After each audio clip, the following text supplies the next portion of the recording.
الحمدللہ والصلاة والسلام علی رسول اللہ وعلی آلہ وصحبہ وموالا۔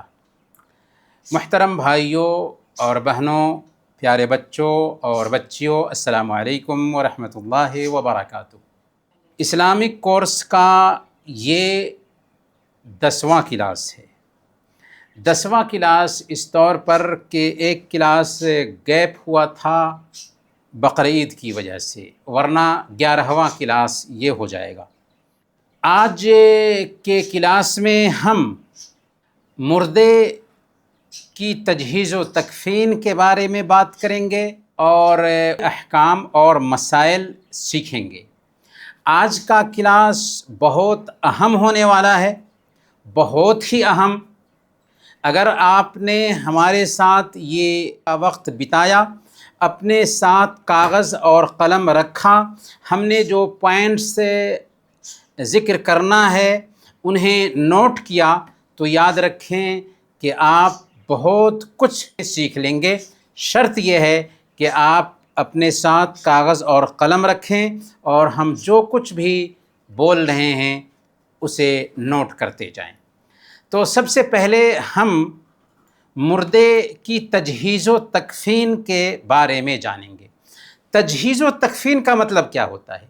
یعنی جب ایک انسان مر جاتا ہے تو مرنے کے بعد اس کو غسل دیا جاتا ہے، اس کو کفن پہنایا جاتا ہے، اس کے جنازے کی نماز پڑھی جاتی ہے اور پھر اس کو دفن کر دیا جاتا ہے، تو اسی کو تجہیز و تکفین کہتے ہیں۔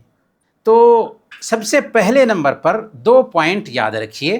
جب کسی آدمی کے اوپر موت کا اثر ظاہر ہو تو اس کے پاس جو لوگ بیٹھے ہوئے ہیں ان کو چاہیے کہ ان کو لا الہ الا اللہ کی تلقین کریں۔ اللہ کے نبی صلی اللہ علیہ وسلم بیان فرماتے ہیں، لقنوا موتاکم لا الہ الا اللہ، جس کے اوپر موت کی پہچان ظاہر ہو اس کو لا الہ الا اللہ کی تلقین کرو۔ تلقین کا مطلب کیا ہوتا ہے؟ تلقین کا مطلب ہوتا ہے کہ اگر کوئی آدمی ایسا ہے جس کے بارے میں ہمیں یقین ہو چلا ہو کہ اب یہ آخری وقت ہے اس کا، تو ہم اس کو کہیں گے کہ آپ لا الہ الا اللہ پڑھیے، لا الہ الا اللہ کو اپنی زبان پر دہرائیے۔ لیکن اگر ہم دیکھیں کہ بندہ بہت پریشان ہے، پریشانی کی حالت میں ہے، تو ایسی حالت میں اس کو یہ نہیں کہا جائے گا کہ آپ لا الہ الا اللہ پڑھیے، بلکہ اس کے پاس جو لوگ بیٹھے ہوئے ہیں وہ لوگ لا الہ الا اللہ محمد الرسول اللہ دہراتے رہیں گے، اس نیت سے کہ مرنے والا بھی ہو سکتا ہے کہ اس کی زبان پر لا الہ الا اللہ جاری ہو جائے۔ اچھا، ہم کیوں اس وقت لا الہ الا اللہ دہرائیں گے؟ اس لیے کہ اللہ کے نبی صلی اللہ علیہ وسلم نے بیان فرمایا، من کان آخر کلامہ لا الہ الا اللہ دخل الجنہ، جس کی آخری گفتگو لا الہ الا اللہ ہو وہ جنت میں داخل ہوگا۔ تو یہاں پر ہم نے کیا سمجھا؟ ہم نے یہ سمجھا کہ مرنے والے کو لا الہ الا اللہ کی تلقین کرنی ہے۔ اچھا، اس کی 2 شکل ہو سکتی ہے۔ ایسا انسان جو بہت پریشانی کی حالت میں ہے تو اس وقت اسے کہا نہیں جائے گا لا الہ الا اللہ پڑھنے کے لیے، بلکہ لا الہ الا اللہ اس کے سامنے پڑھا جائے گا۔ اور اگر کوئی آدمی زیادہ پریشانی میں نہیں ہے اور سمجھ رہا ہے تو اس کو کہا جائے گا کہ لا الہ الا اللہ پڑھیے۔ بات واضح ہے؟ چلیں آگے۔ جب موت کا یقین ہو جائے تو اس وقت کیا کرنا ہے؟ آنکھیں بند کر دینی چاہیے، کیونکہ جب روح نکلتی ہے نا تو آنکھیں کھلی ہوتی ہیں اور روح کی طرف آنکھیں دیکھ رہی ہوتی ہیں، اس لیے کھلی رہ جاتی ہیں، تو آنکھیں آہستہ سے دبا کر کے بند کر دینی چاہیے۔ اور جبرے بھی جو ہے نا، جبروں کو بھی باندھ دینا چاہیے کسی سے، تاکہ جبرے باندھ دینے کی وجہ سے منہ بھی کھلا نہ رہ سکے۔ تو ہمیں اس بات کا خیال رکھنا ہے کہ آنکھیں مردے کی بند ہو جائیں اور منہ بھی کھلا نہ رہے، تو جبروں کو بھی کسی چیز سے باندھ دیں گے تو منہ بھی کھلا نہیں رہے گا۔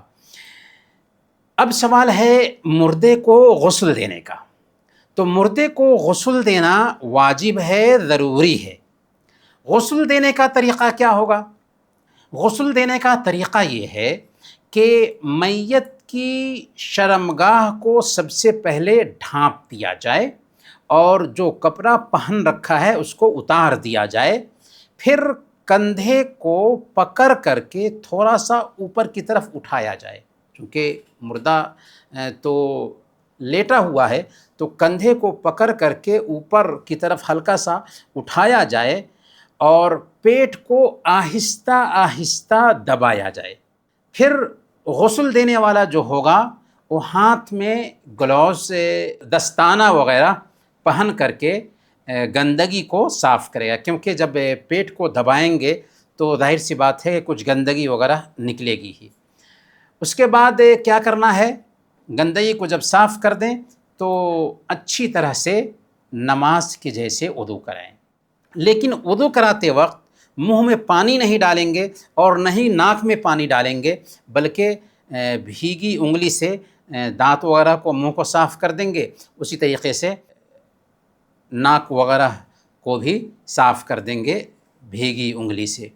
پھر پانی اور بیری سے، بیر کا جو درخت ہوتا ہے تو بیر کے پتے سے چونکہ مردے کو غسل دیا جاتا ہے اور یہ سنت ہے، تو پانی اور بیری سے سر کو، داڑھی کو اور داہنے پہلو کو، بائیں پہلو کو پورے طور پر دھویا جائے اور اچھی طرح سے دھویا جائے۔ دوسری مرتبہ دھوئیں، پھر تیسری مرتبہ دھوئیں، اگر 3 بار میں صفائی نہ ہو سکے تو 5 بار دھوئیں، 5 بار میں صفائی نہ ہو سکے تو 7 بار دھوئیں، ایک قہری تعداد میں۔ اخیر میں میت کو دوبارہ وضو کرا دیں، ٹھیک ہے؟ اور اس کا بدن جو ہے نا کپڑے سے اچھی طرح سے سکھا دے، پھر جسم میں خوشبو وغیرہ بھی لگا دی جائے، کیونکہ خوشبو لگانا بھی سنت ہے۔ اگر میت عورت ہے تو اس کے بالوں کی 3 چوٹیاں بنا کر کے اس کی پیٹھ پر چھوڑ دی جائے۔ تو یہ رہا غسل کرنے کا طریقہ۔ تو ہمیں غسل کیسے کرانا ہے مردے کو یاد رکھنا چاہیے، تاکہ ہم اپنے جو رشتہ دار ہیں ان کو غسل دے سکیں۔ اب سوال یہ ہے کہ غسل کون دے گا؟ تو عورت کو عورت غسل دے گی اور مرد کو مرد غسل دیں گے۔ البتہ شوہر بیوی کو غسل دے سکتا ہے اور بیوی بھی شوہر کو غسل دے سکتی ہے۔ کیا دلیل ہے؟ حضرت ابوبکر صدیق رضی اللہ تعالیٰ عنہ کو ان کی بیوی اسماء رضی اللہ تعالیٰ عنہ نے ہی غسل دیا تھا۔ اسی طریقے سے حضرت علی رضی اللہ تعالیٰ عنہ نے اپنی بیوی حضرت فاطمہ رضی اللہ تعالیٰ عنہ کو غسل دیا تھا، اور اللہ کے نبی صلی اللہ علیہ وسلم نے اپنی بیوی حضرت عائشہ صدیقہ رضی اللہ تعالیٰ عنہ سے کہا تھا، جیسا کہ سنن ابن ماجہ کی صحیح حدیث ہے، لو مت قبلی لغسلتک وکفنتک ثم صلیت علیک ودفنتک، کہ اے عائشہ اگر تو مجھ سے پہلے مر جاؤ تو میں تجھے غسل دوں گا، کفن پہناؤں گا، تمہارے جنازے کی نماز پڑھوں گا اور تجھے دفن کروں گا۔ تو اس سے بھی پتہ چلتا ہے کہ شوہر بیوی کو غسل دے سکتا ہے، اسی طریقے سے بیوی بھی اپنے شوہر کو غسل دے سکتی ہے۔ بات واضح ہے؟ آگے چلتے ہیں۔ غسل دینے کے بعد میت کو کفنایا جائے گا، میت کو کفن دیا جائے گا۔ مرد کو کتنے کپڑے میں کفنایا جائے گا اور عورتوں کو کتنے کپڑے میں کفنایا جائے گا؟ تو مرد کو 3 سفید چادروں میں کفنایا جائے گا۔ کتنے؟ 3 سفید چادروں میں کفنایا جائے گا۔ اس کو کاٹ کر کے کرتے کی شکل میں نہیں بنایا جائے گا۔ حدیث میں ہے کہ کفنا رسول اللہ صلی اللہ علیہ وسلم فی ثلاثت اثواب، اللہ کے نبی صلی اللہ علیہ وسلم 3 کپڑے میں کفن دیے گئے۔ اور عورت کو کتنے کپڑے میں کفنایا جائے گا؟ 5 کپڑوں میں کفنایا جائے گا، جس میں قمیص ہوگی، اوڑھنی ہوگی، اور تہبند اور 2 چادریں ہوں گی۔ قمیص، اوڑھنی، تہبند اور 2 چادریں، ٹھیک ہے؟ گویا کہ عورتوں کو 5 کپڑوں میں کفنایا جائے گا۔ چھوٹے بچوں کو 1 سے 3 کپڑوں میں، اور بچی کو بھی 1 قمیص اور 2 چادروں میں کفنایا جائے گا، ٹھیک ہے؟ تو گویا کہ کفن کے بارے میں بھی ہم نے جان لیا۔ اب جنازے کی نماز کا طریقہ کیا ہوگا؟ تو جنازے کی نماز میں 4 تکبیرات کہی جاتی ہیں، اس میں سجدے بھی نہیں ہوتے، اس میں رکوع بھی نہیں ہوتا۔ پہلی تکبیر اللہ اکبر کے بعد سورہ فاتحہ پڑھی جائے گی، اس کے بعد چھوٹی کوئی سورہ یا 1-2 آیتیں پڑھ لیں، کافی ہے۔ اس کے بعد پھر امام اللہ اکبر کہے گا، تو اس کے بعد امام اور دوسرے سارے لوگ درود شریف پڑھیں گے۔ پھر تیسری مرتبہ جب امام اللہ اکبر کہے گا تو اس وقت مردے کے لیے دعا کی جائے گی۔ مردے کے لیے ایک دعائیں اللہ کے نبی صلی اللہ علیہ وسلم سے ثابت ہیں، ان میں سے ایک دعا ہے اللہم اغفر لحینا و میتنا و شاہدنا و غائبنا و صغیرنا و کبیرنا و ذکرنا و انثانا اللہم من احییتہ منا فاحیہ علی الاسلام ومن توفیتہ منا فتوفہ علی الایمان اللہم لا تحرمنا اجرہ ولا تضلنا بعدہ۔ یہ ہے ایک دعا، اور بھی دعائیں ہیں۔ ہمیں ان دعاؤں کو یاد رکھنا چاہیے تاکہ ہمارے جو رشتہ دار دنیا سے گزرتے ہیں کم سے کم ہمیں یہ دعا یاد ہو، تاکہ جنازے کی نماز میں جائیں تو ان کے لیے دعا پڑھ سکیں۔ افسوس کی بات نہیں ہوگی کہ ہم کو یہ دعا بھی یاد نہ ہو اور جنازے کی نماز میں جائیں اور بغیر دعا کیے ہوئے آ جائیں۔ تو تیسری تکبیر میں یہ دعا پڑھی جائے گی، اور پھر چوتھی تکبیر کہہ کر کے سلام پھیر دے گا۔ کیسے؟ جیسے اللہ اکبر، یہاں پر سورہ فاتحہ اور کوئی سورہ پڑھیں گے، پھر اللہ اکبر کہنے کے بعد اس میں درود شریف پڑھیں گے، پھر اللہ اکبر کہنے کے بعد مردے کے لیے دعا کریں گے، پھر اللہ اکبر کہنے کے بعد السلام علیکم ورحمۃ اللہ، السلام علیکم ورحمۃ اللہ، ایک طرف سلام پھیرنا بھی ثابت ہے۔ چوتھی تکبیر کے بعد دونوں طرف سلام پھیر دیں گے، ٹھیک ہے؟ یہاں پر ایک بات اور سمجھنے کی ہے، وہ کیا ہے کہ مرد کا اگر جنازہ ہو تو امام اس کے سر کے سامنے کھڑا ہو، ٹھیک ہے؟ اور اگر عورت کا جنازہ ہے تو امام اس کے بیچ میں کھڑا ہوگا۔ مرد اگر میت ہے تو امام جب اس کے جنازے کی نماز پڑھانے جائے گا تو اس کے سر کے سامنے کھڑا ہوگا، ٹھیک ہے؟ اور اگر عورت کا جنازہ ہے تو امام اس کے بیچ کھڑا ہوگا۔ اب جانیں گے قبر کھودنے کے حوالے سے۔ قبر گہری کھودنا چاہیے، اور اس میں قبلہ کی طرف لحد بنائی جائے۔ لحد کیا ہے؟ بغلی قبر کھودنے کو لحد کہتے ہیں۔ قبر 2 طرح سے کھودی جاتی ہے، ایک تو بالکل سیدھی قبر کھودی جائے اور بالکل سامنے میں مردے کو رکھا جائے، اور ایک ہے قبر کے بازو میں بغلی قبر بنانا۔ تو بغلی قبر بنانا یہ افضل اور بہتر ہے، اور اگر سیدھی قبر بنا دی جائے تب بھی کوئی حرج کی بات نہیں۔ تو اگر بغلی قبر بناتے ہیں تو یہ بہتر ہے، اور میت کو داہنے پہلو پر لٹایا جائے گا، اور کفن کی گرہیں کھول دی جائیں گی۔ قبر پر مٹی ڈالنے کے بعد ایک بالشت کے برابر قبر اونچی کر دی جائے، ایک بالشت کے برابر، زیادہ اونچی بھی نہیں ہونی چاہیے۔ جنازے کی نماز میں شریک ہونے کا بہت زیادہ اجر اور ثواب ہے۔ صحیح بخاری اور صحیح مسلم کی روایت ہے، اللہ کے نبی صلی اللہ علیہ وسلم نے بیان فرمایا، من شہد الجنازۃ حتی یصلی علیہا فلہ قیراط، کہ جو آدمی جنازے میں شریک ہوا یہاں تک کہ نماز جنازہ پڑھ لیا تو اس کے لیے ایک قیراط کا ثواب ہے۔ ومن شہدہا حتی تدفن فلہ قیراطان، اور جو آدمی جنازے میں شریک ہوا یہاں تک کہ دفن میں بھی شریک رہا تو اسے 2 قیراط کا ثواب ملتا ہے۔ صحابہ نے پوچھا کہ قیراط کیا ہے؟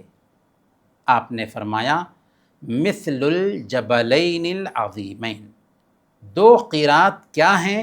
تو آپ نے فرمایا 2 بڑے بڑے پہاڑوں کے جیسے۔ یعنی اگر کوئی آدمی جنازے میں شریک ہوتا ہے اور پھر دفن میں بھی شریک ہو جاتا ہے تو اسے 2 بڑے بڑے پہاڑوں کے جیسے ثواب ملتا ہے۔ تو اس ناحیہ سے جنازے میں شریک ہونا چاہیے، اور کہیں بھی موت ہو تو جا کر کے جنازے کی نماز پڑھنی چاہیے۔ دفن کرنے کے بعد مردے کے لیے خوب دعائیں کرنی چاہیے۔ کیوں؟ اس لیے کہ ابھی اس سے سوال و جواب ہونے والا ہے۔ قبر میں 3 سوالات ہونے والے ہیں، تیرا رب کون ہے، تیرا دین کیا ہے، اور تمہارے نبی کون ہیں۔ آج اس دنیا میں بڑے بڑے جو PhD ہولڈر ہیں، اگر دنیا میں صحیح طریقے سے دین کو نہیں اپنایا تھا تو معمولی سوالات کے جوابات نہیں دے پائیں گے، اور ایک معمولی آدمی جو دین پر زندگی گزارا تھا، اللہ اور اس کے رسول کے بتائے ہوئے طریقے کے مطابق چلا تھا، وہ ان سوالات کے جوابات میں کامیاب ہو جائے گا۔ تو اصل چیز کیا ہے کہ ہم دین کو سیکھ کر کے دین پر عمل کریں۔ بہرکیف اللہ کے نبی صلی اللہ علیہ وسلم نے بیان فرمایا، ایک مردے کو دفن کرنے کے بعد استغفروا لأخیکم واسألوا له التثبیت، اپنے بھائی کی ثبات قدمی کے لیے دعا کرو، اس کے گناہوں کی معافی کے لیے دعا کرو۔ تو جب مردے کو دفن کر دیا جائے تو مردے کے لیے دعائیں کرنی چاہیے، اور صرف دعائیں کرنی چاہیے، ایسا نہیں کہ ہم قبر پہ کھڑے ہو کر کے اس کے لیے سورتیں پڑھ کر کے اس کو بخشنا شروع کر دیں، یا مردے کو ثواب پہنچانے کے لیے قرآن پڑھنے لگیں۔ نہیں، مردے کے لیے قرآن خوانی نہیں ہوگی۔ قرآن زندوں کے لیے اترا ہے، مردوں کے لیے نہیں۔ قرآن کا پیغام زندوں کے لیے ہے، مردوں کے لیے نہیں۔ اسی لیے قبرستان میں قرآن نہیں پڑھا جائے گا۔ صحیح مسلم کی روایت ہے، اللہ کے نبی صلی اللہ علیہ وسلم بیان فرماتے ہیں، لا تجعلوا بیوتکم مقابر، اپنے گھروں کو قبرستان مت بناؤ۔ جس گھر میں سورہ بقرہ کی تلاوت کی جاتی ہے اس گھر سے شیطان بھاگ جاتا ہے۔ تو اس حدیث سے پتہ یہ چلا کہ گھر میں قرآن کی تلاوت ہوگی، قبرستان میں قرآن کی تلاوت نہیں ہوگی۔ تو قبرستان میں کیا ہوگا؟ مردے کے لیے دعا کی جائے گی، ٹھیک ہے؟ قرآن خوانی نہیں ہوگی، نہ تو دفن کرنے کے بعد قبر پر کھڑے ہو کر کے، اور نہ ہی گھر آنے کے بعد۔ تو جب کسی کے ہاں موت ہو جائے تو رشتہ داروں کو چاہیے کہ وہ کھانا بنا کر کے اہل میت جن کے ہاں موت ہوئی ہے ان کے ہاں کھانا بھیجیں۔ یہ اللہ کے نبی صلی اللہ علیہ وسلم کی سنت ہے۔ سنن ترمذی کی روایت ہے، جب نبی صلی اللہ علیہ وسلم کو حضرت جعفر بن ابی طالب رضی اللہ تعالی عنہ کی شہادت کی خبر ملی، جو جنگ موتا میں شہید ہو گئے تھے، تو اللہ کے نبی صلی اللہ علیہ وسلم نے فرمایا تھا اصنعوا لآل جعفر طعاما فقد اتاہم ما یشغلہم، کہ جعفر کے پریوار والوں کے لیے کھانا تیار کرو، کیونکہ ان پر ایسا غم آیا ہے جو انہیں مشغول کر رہا ہے، غافل کر رہا ہے۔ تو گھر والے چونکہ موت کی خبر سن کر کے عجیب طریقے سے پریشان ہوتے ہیں، اسی لیے ان کے جو رشتہ دار ہیں، ان کے جو پڑوسی ہیں، ان کو چاہیے کہ ان کے گھر میں کھانا بنا کر کے بھیجیں۔ لیکن 30 دن یا 40ویں دن یا سال مکمل ہونے پر تیجا، 40واں یا برسی کرنا اللہ کے نبی صلی اللہ علیہ وسلم اور صحابہ کرام سے ثابت نہیں ہے۔ اللہ کے نبی صلی اللہ علیہ وسلم کی زندگی میں آپ جا کر کے دیکھیں گے تو آپ کی 3 بیٹیاں وفات پاتی ہیں، آپ کی 2 بیویاں وفات پاتی ہیں، بہت سے صحابہ اور صحابیات کی آپ کی زندگی میں وفات ہوتی ہے، لیکن آپ نے کسی کے لیے قرآن خوانی نہیں کی، کسی کا تیجا نہیں کیا، کسی کا 40واں نہیں کیا، کسی کی برسی نہیں منائی۔ اگر وہ چیز اچھی ہوتی تو اللہ کے نبی صلی اللہ علیہ وسلم کیے ہوتے۔ اور آج تو آپ دیکھیں گے کہ ہمارے جو غیر مسلم بھائی ہیں، ہندو بھائی، وہ تیجا، 40واں اور برسی مناتے ہیں۔ تو ہمارے اسلام میں اس طرح کے کام نہیں ہونے چاہیے، ہمیں وہی کرنا چاہیے جو اللہ اور اس کے رسول سے ثابت ہے۔ اور یہ جو دین سیکھنے کا سلسلہ ہم نے شروع کیا ہے، اسی لیے کیا ہے تاکہ ہم صحیح نالج حاصل کر کے اپنی زندگی میں ان چیزوں کو اتار سکیں۔ تو ہم نے اب تک کیا سیکھا؟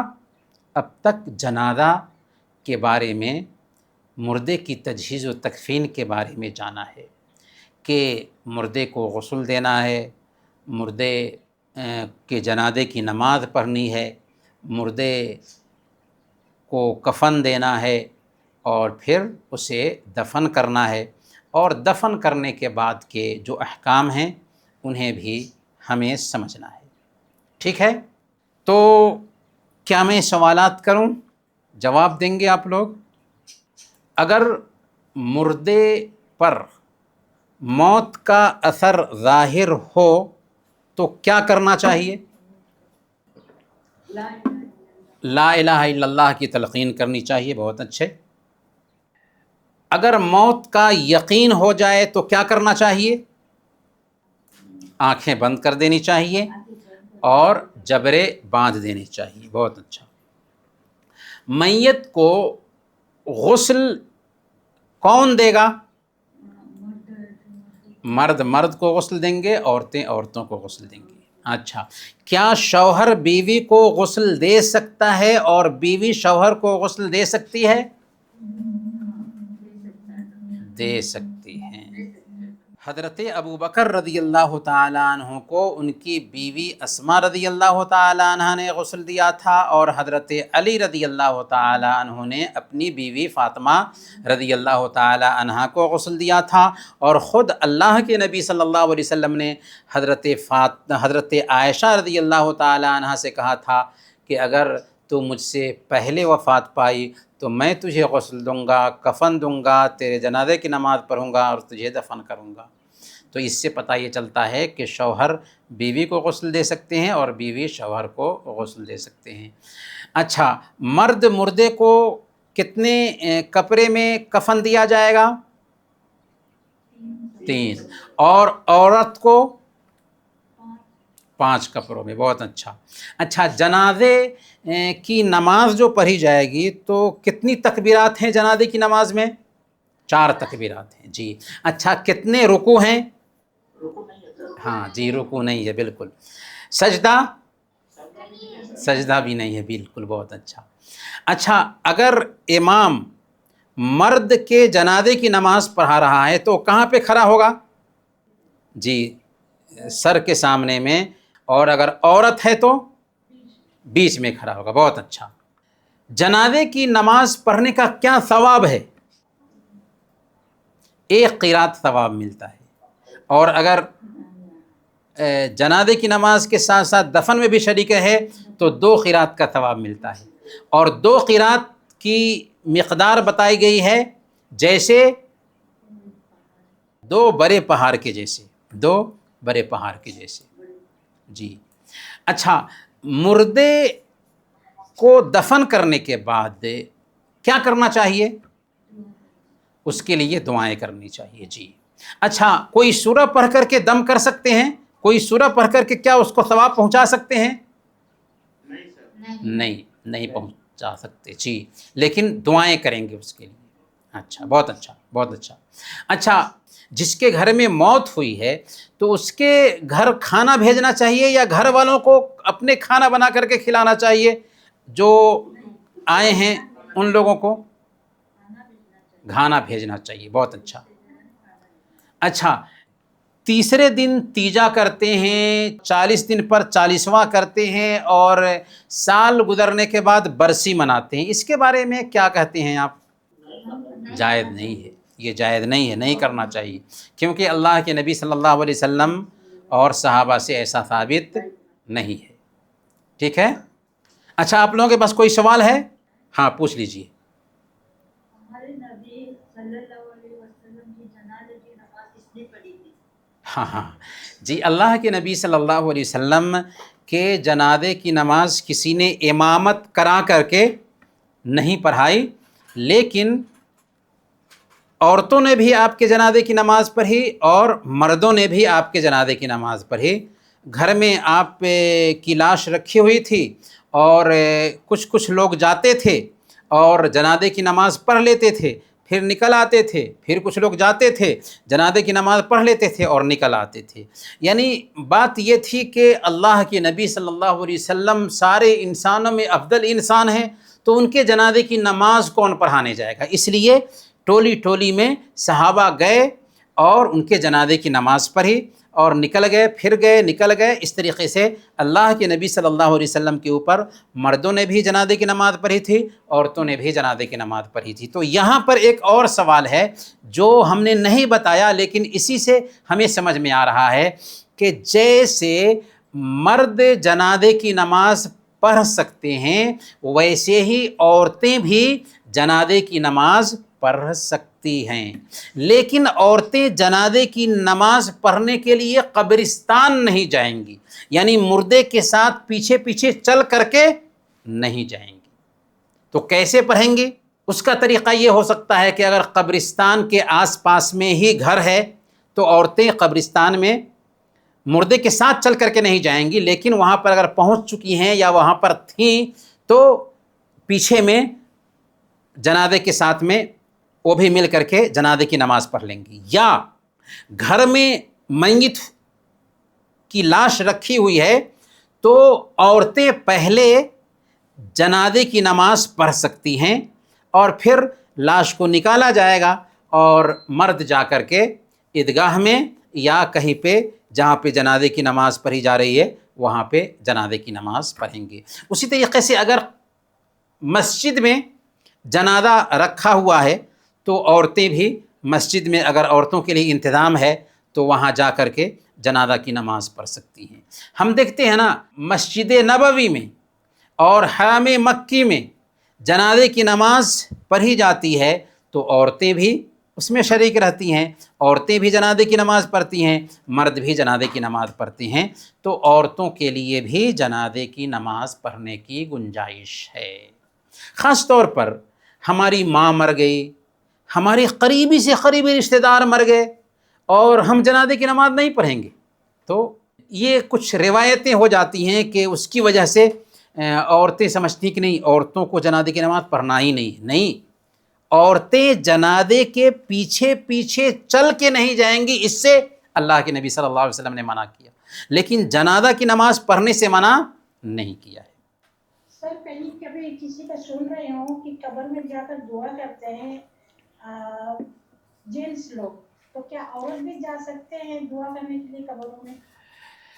قبر کی زیارت جیسے مردوں کے لیے مسنون ہے ویسے ہی عورت کے لیے بھی مسنون ہے، سنت ہے، قبر کی زیارت کر سکتی ہیں عورتیں بھی، لیکن وہ عورت جو قرآن اور حدیث کا صحیح نالج رکھتی ہے اور صبر کرنے والی عورت ہو، رونے کے لیے، چلانے کے لیے یا شریعت کے خلاف کوئی کام کرنے کے لیے قبر پہ جانا یا قبرستان میں جانا منع ہے۔ اور قبرستان کی زیارت کا مقصد کیا ہے؟ اللہ کے نبی صلی اللہ علیہ وسلم نے بیان فرمایا، کنت نہیتکم عن زیارت القبور فزوروها فإنها تذکر الآخرہ، کہ ہم نے تم کو قبروں کی زیارت سے منع کر دیا تھا، اب قبروں کی زیارت کیا کرو، اس لیے کہ اس کی وجہ سے آخرت کی یاد آتی ہے۔ تو قبر کی زیارت کا مقصد اصل میں یہ ہوتا ہے کہ ہم جائیں تو ہمارے اندر یہ احساس پیدا ہو کہ جیسے ہمارے دادا پردادا اور باپ نانا نانی وغیرہ اس قبرستان میں دفن کیے جا چکے ہیں، ویسے ہی ہم بھی ایک دن اسی جگہ پر آنے والے ہیں، اور آج ہم عالیشان گھر بنا کر کے جو رہ رہے ہیں یہ وقتی جگہ ہے، اصل ٹھکانہ ہمارا وہی قبرستان ہے۔ یہ احساس خود میں پیدا کرنے کے لیے ہم قبرستان کی زیارت کرنے جاتے ہیں۔ ابھی چونکہ اذان ہو رہی ہے تو ہم یہیں پہ اپنا درس ختم کرتے ہیں، اگلے ہفتہ اس ٹاپک کو ہم مکمل کریں گے انشاءاللہ۔